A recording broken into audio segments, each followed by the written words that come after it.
Assalamualaikum warahmatullahi wabarakatuh. Perkenalkan, nama saya Slin Nurlida, Prodi Hukum Tata Negara kelompok 2 semester 2. Baiklah, saya akan menjelaskan materi tentang usul fikih.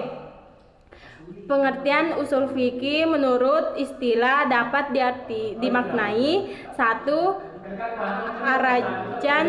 Misalnya kita mengatakan asal dari suatu pernyataan adalah hakikat, yakni yang dipahami oleh si pendengar dari suatu ungkapan adalah makna yang sesungguhnya dari perkataan itu dan bukan makna majas atau yang tersirat. Yang kedua, asura al-makisu alaiha, yakni suatu bentuk yang dijadikan sebagai dasar analogi. Misalnya, kamar yang dibuat dari air anggur adalah asal daripada pengharaman terhadap semua minuman yang memabukkan sekalipun tidak terbuat dari anggur. Yang ketiga, al-kaidah al-mustamirah, yakni suatu kaidah yang berlaku secara terus-menerus, seperti bolehnya memakan bangkai bagi orang yang terpaksa yang menyalahi asal atau hukum aslinya atau haram. Yang keempat, dalil. Misalnya kita mengatakan asal daripada masalah ini adalah Al-Quran dan hadis, maka yang dimaksud adalah dalil. Adapun pengertian fikih menurut bahasa dapat dimaknai dalam 3 hal. Yang pertama yaitu memahami sesuatu dengan teliti dan mendalam, atau fahmu asyai'i adaki. Olehnya itu tidaklah termasuk fikih jika seandainya ada orang yang mengatakan, aku memahami bahwa langit ada di atas, karena yang demikian itu sudah jelas dipahami oleh siapapun. Yang kedua, memahami makna, maksud dan tujuan pembicaraan seseorang, atau fahmu gardi al-mukatalim min katalihim. Yang ketiga, pemahaman secara mutlak atau al-fahmu mutlakan. Selanjutnya, mujtahid. Seseorang mujtahid harus memiliki integrasi teologi yang benar serta memenuhi syarat-syarat. Yang pertama yaitu mengetahui dan memahami makna ayat-ayat hukum, baik makna semantik maupun konotasi hukumnya. Yang kedua, mengetahui dan memahami makna hadis-hadis hukum, baik makna semantik maupun konotasi hukumnya.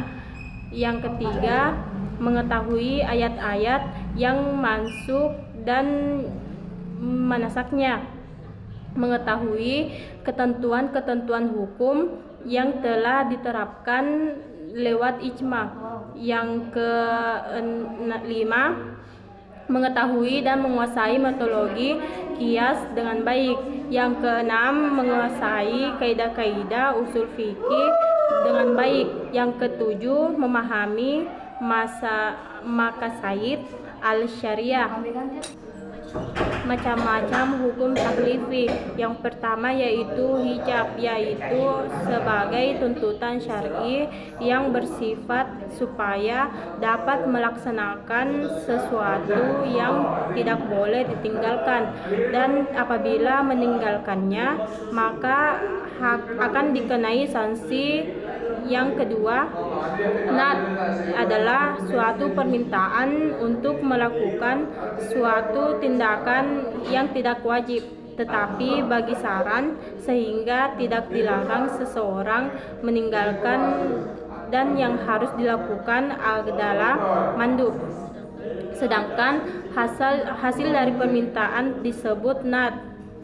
Yang ketiga, tahrim adalah salah satu tuntutan supaya dapat mengerjakan suatu perbuatan atas tuntutan dari Allah.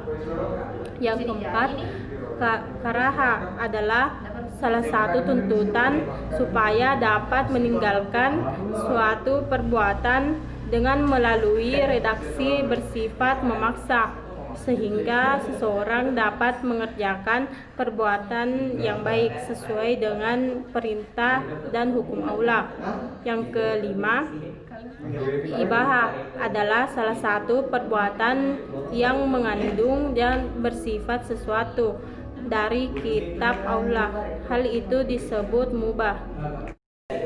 Perbedaan mendasar antara fikih dengan usul fikih yaitu yang pertama, usul fikih merupakan metode untuk menggali hukum dalam nas Al-Quran dan Al-Sunnah, sedangkan fikih merupakan pengalaman mendalil yang ketetapan hukumnya yang telah jelas yang menghasilkan oleh usul fikih. Yang kedua, usul fikih menetapkan dalil, sedangkan fikih menjadikan dalil sebagai rujukan perbuatan.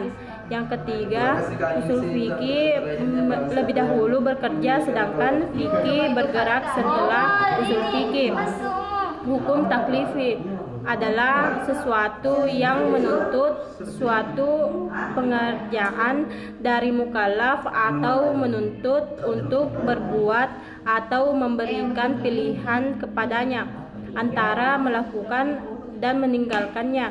Hukum taklifi adalah hukum yang menghendaki mukallaf untuk mengerjakan atau memilihnya antara mengerjakan dan meninggalkannya.